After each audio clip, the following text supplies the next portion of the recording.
Hey guys, this is Dr. Hub. In case you haven't subscribed, please do subscribe for updates. Energy production in the TCA cycle. So let's break it down. The first is the reaction of the isocitrate to the alpha. This is the ketoglutarate. So the enzyme involved is the ICD, that is isocitrate dehydrogenase. So the method of ATP generation will be from the NADH. The net ATP production will be 1 into 2.5 of the ATP and per NADH, and this totally amounts to the 2.5 ATP. Next is the alpha ketoglutarate, alpha ketoglutarate.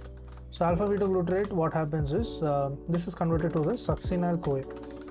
So alpha ketoglutarate to the succinyl-CoA. So the enzyme involved here is the alpha ketoglutarate dehydrogenase complex. So dehydrogenase complex is the enzyme which is used, and the ATP generation is again on the NADH.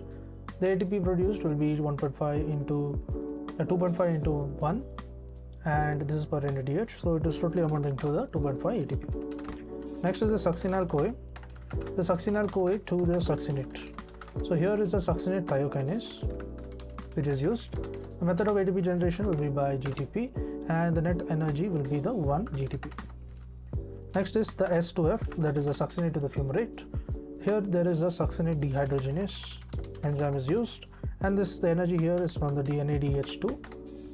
So what is the net ATP is 1 into 1.5 ATP per FADH2, so it amounts to 1.5 ATP.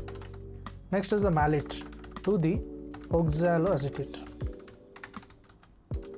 So malate to the oxaloacetate, the enzyme used is a malate dehydrogenase, and the ATP generation will be from the NADH.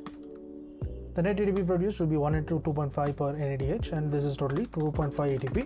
So totally when you see the ATP production, it amounts to 10 ATP. To learn and grow daily like this, please do subscribe.